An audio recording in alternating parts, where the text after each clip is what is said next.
No Victocrats allowed. Why? Because we've got a country to save. Join me, Larry Elder, tonight starting at 7 on AM 560, The Answer. Good morning, Dan and Amy. A historic night in Alabama last night. Doug Jones wins and doesn't know what to say. You know, I have said throughout this campaign that I thought that December 12th was going to be a historic day.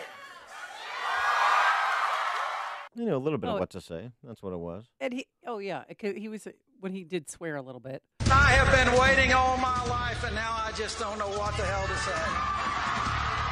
I mean, it was shocking. I don't know if anybody saw this coming. I know the Fox poll had him up by 10 points, but it's pretty surprising. Doug Jones saying that the race was about respect and dignity, not a particular issue. This entire race has been about dignity and respect.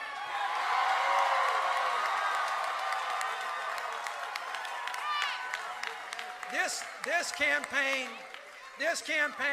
has been about the rule of law. This campaign has been about common courtesy and decency and making sure everyone in this state, regardless of which zip code you live in, is going to get a fair shake in life.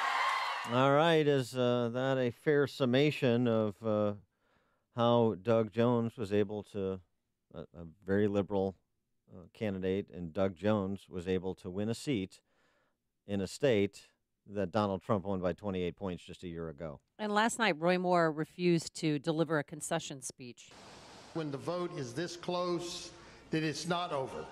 And we've still got to go by the rules about this recount provision. Wait on God and let this process play out. It's not over, and it's going to take some time. Thank you. No. It's over. It's like the end of Ferris Bueller. It's over. Okay, you can go home now. For more on this, we're pleased to be joined by Dale Jackson, morning host for News Talk 770 WVNN in Huntsville, Alabama. Dale, thanks for joining us. Appreciate it. Thank you very much for having me. So give us your couple of sentences on what happened last night. This election came down to two things. A bunch of allegations against Roy Moore that could never be proven or disproven before this election, and Donald Trump's cratering popularity across the country, including in the state of Alabama. He's at 48-48 according to exit polls in Alabama, and that is just amazing to see. He ginned up, just like he has in other special elections around the country, Democrats to show up in numbers they normally wouldn't show up, and they beat his guy. What do you think the Steve Bannon effect was on Roy Moore? And how was he received in Alabama? Steve Bannon doesn't matter. This idea that Steve Bannon came in here and pushed Roy Moore over the line is laughable at best. The polling showed that Roy Moore was going to win the primary runoff no matter what. Bannon came in at the last minute and took a victory and basically said, this was mine, when he had absolutely nothing to do with it. Again, it's not really Bannon's loss either, although it will be seen as his loss because Roy Moore went down in a race that everyone thinks he should have won. But Steve Bannon had zero impact on the state of Alabama. So are you suggesting that if Trump had just stayed out of it, had he not come down and campaigned for Roy Moore on this final weekend before the election, that Moore would have won?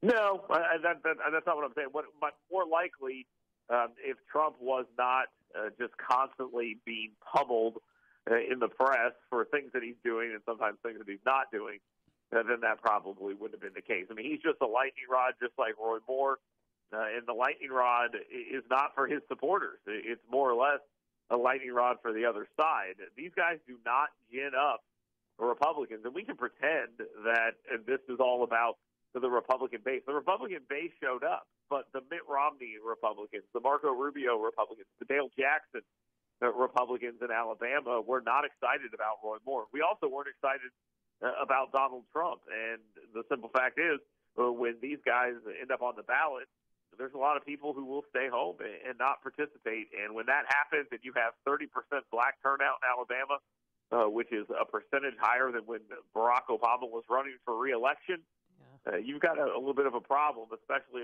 if Republicans are going to stay home. And Richard Shelby, senior senator from the state of Alabama, said, hey, write in somebody. I did. At last count, I think there were 23,000 write-in votes. Yep. Roy Moore lost by 21,000 votes. So right. the write-ins actually made a big impact, but more so people staying home. That was the big impact. Yeah, there's no question about that. I mean, you just look at the turnout numbers as compared to a year ago, and I mean, there's a 42-point spread between Republicans and Democrats. It's massive. But I wonder if state and local dynamics had anything to do with this. I mean, you had the resignation of Bob Bentley, the governor, and Luther Strange obviously was not a unifying figure. Otherwise, he would have been the nominee. And so I just wonder if there was other dynamics at play that are being lost in some of the national coverage that also contributed to the malaise among Republican voters. I don't think so, to be honest with you. I just don't think that was much of an issue. Roy Moore had been removed from the bench here in Alabama. Our governor had been indicted and removed. Our attorney general, then who became a senator, there were some questions surrounding all of that. And the Republican Party brand in Alabama was still polling at 60%. And this is an abnormality. If you were to put Mo Brooks in that seat, then Mo Brooks would be the senator, Mo Brooks being the congressman from the 5th Congressional District who ran in this race as well. Roy Moore and these allegations just chipped away at him to a point where he couldn't recover. And Donald Trump's popularity wasn't strong enough to pull him over the finish line. I mean, it was close, but it never should have been this close. It was about Roy Moore. This is a Roy Moore loss. It's all about Roy Moore, with a small exception of a little bit about Donald Trump. So he seemed defiant last night, refusing to deliver a concession speech. Has somebody talked to him yet and told him it's really over? And do you think now he'll deliver a concession speech today sometime or this morning?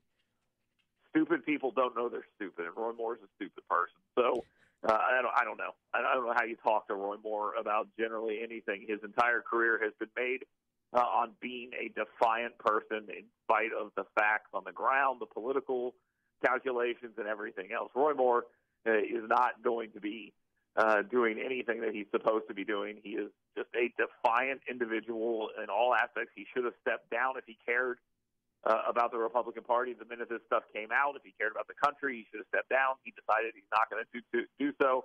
This is the defiant individual. I don't know. Like Hillary Clinton, I think he didn't even write a concession speech. I mean, I think that there's something to be said that he probably didn't have a concession speech. And good Lord, nobody wants him out there speaking off the cuff because he's terrible at that too. So, no, I don't know when he's going to concede at this point. I don't think it matters. Let's just all pray that Roy Moore's political career is over. How do you explain some of the polling going into last night? 71% of likely GOP voters didn't believe Roy Moore's accusers. Then you add to that the revelation over the weekend about the yearbook inscription that called into question the credibility of one of those accusers. And still, that's not enough for Roy Moore. Yeah, I think people believed these allegations largely. Maybe Republicans didn't believe them. For one, you just brought up that yearbook. There were a lot of questions that were raised about this. I think it came up 40 days before an election before he could legally be removed from the ballot and be replaced, so that caused some questions for it. I've never cast a vote for Roy Moore in my entire life. I've been living here 10 years, never cast a vote for him, for any of the offices he ran. I voted for him yesterday. It was sort of a protest vote against the media, and I think some people may have done that, but I just think that the people generally believed these things, and the people who did believe them showed up to vote. People were looking for a reason not to vote for Roy Moore. Republicans were looking for a reason not to vote for Roy Moore, and these allegations gave them that reason. I think that's what happened. Speaking of the media, how sick are you of having everybody in the world there? All the major networks, cable televisions, stations. I've been on television and radio more in the last month than I have in my entire career. And to be honest with you, while it is fun, I am going to be glad to go back to being just a talk show host in Huntsville, Alabama. Yeah, I'm ready. I'm ready for them to leave. Now, remember, we're going to get 2 days of good pub of, oh, wow, Alabama bucked the system. Alabama's great. And then we'll go back to Alabama's a backwoods redneck place, and it's terrible. And I prefer it that way so people stay out. So we'll go back to that. Gosh, yeah. I'll cancel my trip to Gulf Shores. Okay. So wait, so you're one of those rednecks that Charles Barkley was talking about? Yeah, I guess you could say I'm originally from Florida, actually, so maybe I don't quite fit in to that mold. But yeah, I'll take that. I'll wear it. My wife is half Asian, half Albertville, Alabama, so we'll have to. We're having a kid, so he'll be 3/4 Alabama. But the folks here in Alabama are very proud of their state. The ones who live here, from the outside, they take a lot of heat and a lot of beating. I mean, even you just said that with Charles Barkley saying, people are stupid and things like that, and we're idiots, and I can't believe we're so stupid, things like that. Normally, that would gin up people to vote against what Charles Barkley wanted. This was a different thing. I mean, I honestly don't think you can read too much about Alabama into these results. I think this is, again, more about an abnormality of a candidate like Roy Moore, who, even amongst conservatives in Alabama, was not a popular individual. He almost lost his Supreme Court justice race a couple of years ago when everyone else was sweeping across the board. And again, I think it's a lot about, and this, again, isn't going to be a popular thing on talk radio, I think a lot of it's about Donald Trump, the nonstop drumbeat of negative stuff about him that is driving down his approval ratings. If he's at 48 in Alabama, he is boned everywhere else. Yes, and that is, and he's going to take down. He's going to take down Kansas. He's going to take down Kansas. And I keep reminding people that had Donald Trump not been the nominee in 2016, Hillary Clinton still would have lost. It would have been bigger, and we wouldn't have seen people get taken out. Republicans get taken out in New Hampshire. In Nevada, Republicans have a bigger lead in the Senate right now if Donald Trump wasn't the nominee. So this whole thing, I don't know about that, but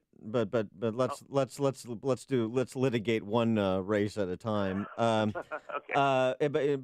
And let me just invoke Sheila Jackson Lee, the great Sheila Jackson Lee, Congresswoman from Houston, who congratulated Alabamans for giving the Senate Senator Doug Moore. She said that? Nobody. No way. Oh, boy. Oh, she did. So Doug Jones will have good company in Congress. Dale Jackson, morning host for News Talk 770 WVNN in Huntsville, Alabama. Dale, thanks for joining us. Appreciate it. Thank you. And he joined us on our turnkey.pro answer line.